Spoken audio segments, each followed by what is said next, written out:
Hello fellow sorcerers and welcome back to another Diablo 4 video. This time, I'll show you a variation of my previously showcased Shock Hydra build featuring a squad of 4 Hydras while utilizing the game's lucky hit mechanic, making this build even more powerful and enjoyable to play. This build makes you fly through endgame content such as nightmare dungeons up to tier 100, Helltides, and can undoubtedly defeat Uber Lilith with enough practice. The core concept and skills remain the same, using Chain Lightning and the Overflowing Energy key passive to reduce our shock skill cooldowns, stun enemies, and generate mana while summoning up to 4 Hydras and relying on a very high lucky hit chance to trigger effects such as primary resource generation, life on hit, or executing injured non-elite enemies. We use all 3 conjuration skills, Ice Blades for reducing skill cooldowns, Lightning Spear for constantly stunning enemies on and off screen, and Hydra to deal massive fire and burn damage over time. Teleport is the only defensive skill in this build, but you can easily exchange Ice Blades for Ice Armor and put 2 points into the Elemental Attunement passive for a chance to reset the defensive skill cooldowns every 10 seconds.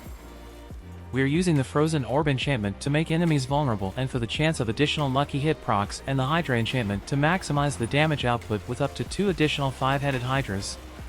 With the increased attack speed on our gloves and the absence of any mana regeneration attributes, we can consistently summon 4 Hydras within seconds. Therefore, we'll automatically receive a raw minimum damage increase of 24% due to the Conjuration Mastery passive, which can go up to more than 50% while Unstable Currents is active.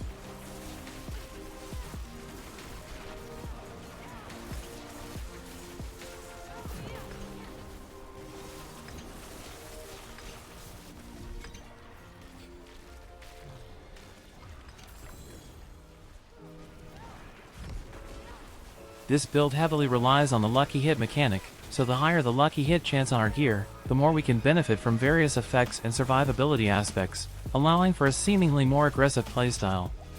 Considering the items, passives, and Paragon nodes, this build has a lucky hit chance bonus of more than 100%. I'd suggest getting around 50% or more since each skill has a base chance to trigger a lucky hit. Even though we might be looking at 100%, the individual chances for triggering lucky hit effects, such as primary resource generation, will be considerably lower, namely 4.3%, as the example with Chain Lightning and its base lucky hit chance of 43% shows. Frozen Orb and our conjuration skills have a lucky hit chance too, increasing the chance to trigger one of these effects again. Testing this for yourself is highly recommended, otherwise, you might be wasting valuable attributes on your gear without any noticeable outcome. Frankly, 4% doesn't look that great either, and some of the lucky hit affixes could possibly be exchanged for maximum mana or something else entirely. With the increased attack speed, the primary resource generation lucky hit effect still feels kind of worthwhile as it would restore 40% of mana without any mana regeneration stats on our gear. Not all of the effects seemed this useful though, so I decided not to go with life on hit generation in the T100 version, as the chance of restoring 1/10 of your maximum health seemed too low for the damage reduction attributes that would have to be sacrificed for it. I liked playing around with it in lower dungeon tiers and hope it becomes more viable in future updates. Let's examine the gear items and stats, followed by the skill tree and Paragon boards. The helm has the aspect of disobedience to increase our armor, focusing on 4 ranks of the Hydra and lucky hit chance. We use the exploiter's aspect for the chest to increase crowd control duration and damage while enemies are unstoppable, heavily focusing on damage reduction on this piece with fire damage, which, despite other damage related affixes, seems multiplicative instead of additive.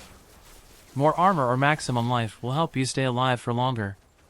Continuing with the gloves, we use the accelerating aspect to increase our attack speed by 25%.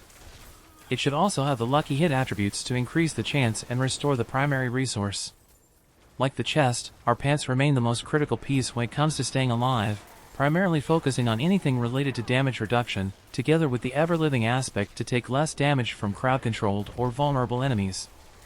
As mentioned before, I was playing around with the Temerity unique pants item for a chance to heal life on a lucky hit, but it doesn't feel satisfying enough when facing enemies in higher dungeon levels, which cause you to lose more than half of your life with one hit, given that we'll also lose 35% damage reduction. For the boots, you can invest in a pair with the Shared Misery aspect to spread any crowd control effects, for ranks of Teleport, Intelligence, and other stats up to your liking. Alternatively, Penitent Greaves is still my go-to option to increase damage and chill enemies further, but it works perfectly without it. The primary weapon is a wand with the serpentine aspect, which is a requirement to get this one additional second Hydra when Hydra is active. Ideally, it also has some intelligence, vulnerable damage, and critical damage affixes, but I was pleased with the execution on Lucky Hit and the All Stats affix, given that it helped me to unlock some Paragon rare node bonuses. The amulet is the second crucial piece, making this build perform with 3 ranks to the Conjuration Mastery and Conjuration skills. The aspect of control increases damage against stunned and frozen enemies by up to 53%. I'd suggest looking for additional damage and damage reduction related modifiers on it. Both rings should have crit chance, crit damage, vulnerable damage, and lucky hit chance as their attributes, but I'm still looking for the right pieces. Compared to the base version of this build, only one ring contributes to the primary resource generation by using the recharging aspect to get mana whenever chain lightning bounces. The second ring has the Storm Swell aspect for increased damage to vulnerable enemies. If your resource generation doesn't feel good enough yet, you can still go with the Unbroken Tether or Prodigy aspect. The offhand should have the Frozen Orbit aspect for a higher chance to apply the vulnerable marking via our Frozen Orb enchantment, as it will stay in place and explode twice.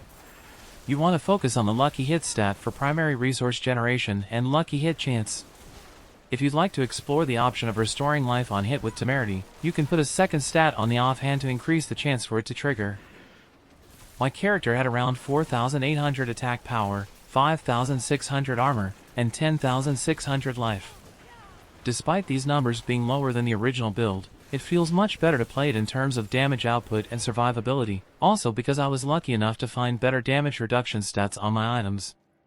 I'd still like to increase the critical hit chance to get at least 40 to 50% by having it on the ring and offhand while increasing the maximum mana. The Ace's Heirloom Unique Boots could be another alternative to the items shown before.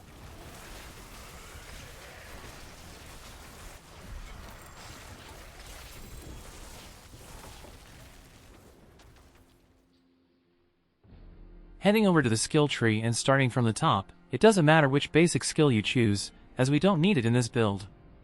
You have to put 2 points into any of them to your liking. Regarding our core skills, 1 point goes into Frozen Orb with the Greater Frozen Orb upgrade to make enemies vulnerable. This is one of our 2 enchantments and works great with the Frozen Orbit aspect on our offhand. Another point goes into Chain Lightning and the Destructive upgrade for a chance to form Crackling Energy. Teleport is our only defensive skill, using the Shimmering upgrade for 30% damage reduction for 3 seconds after use.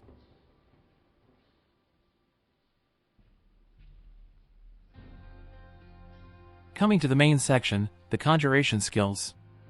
We get the maximum ranks of Hydra with Summon Hydra for additional burn damage. Put 1 skill point into Ice Blades with the Summon upgrade for cooldown reduction. And 1 more into Lightning Spear with Invoke to continuously stun enemies around you.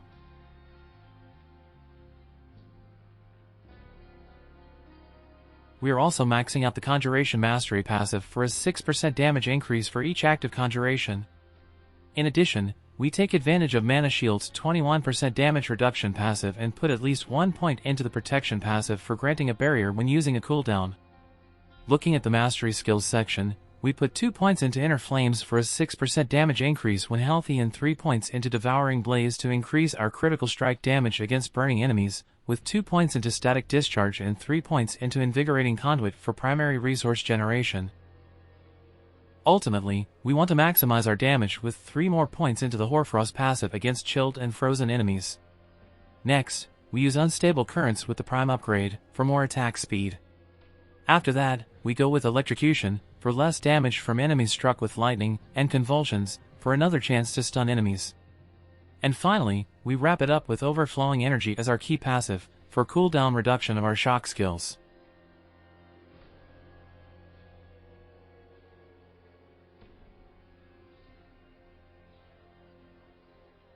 Last but not least, an overview of the Paragon boards. All glyphs are maxed out at level 21 for maximum effect, but level 15 is enough to unlock their bigger radius and additional bonuses. In the first board, we use the Exploit glyph to increase our vulnerable damage and up to a 10% flat damage increase when attacking vulnerable enemies.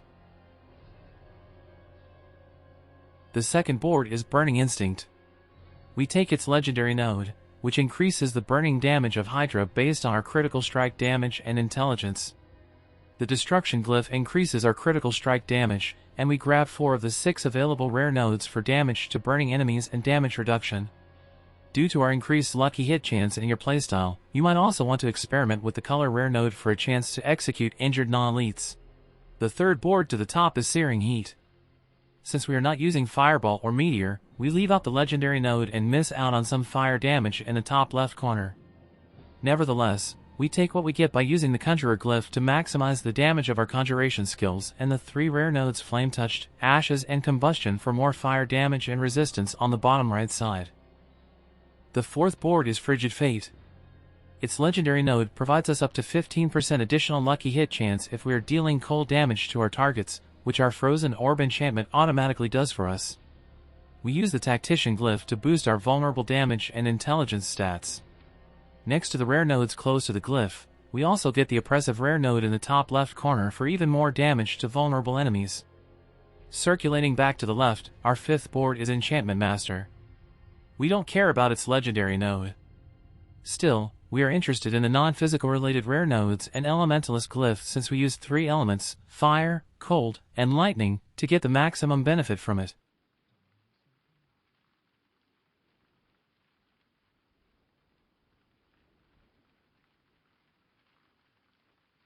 The sixth and last board is Static Surge, again without using the legendary node.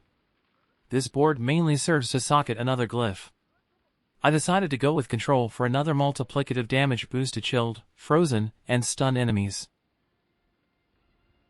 Thank you very much for watching. I hope you enjoyed this kind of build variation video, even though the upcoming release of the second season is only 2 weeks out and might make parts of it obsolete. Well, hopefully not, but I'm very excited about what's coming up next. As always, I am happy to answer any questions or general comments. Maybe there's a way to optimize this further, let me know. Thank you, have fun, and see you next time, goodbye.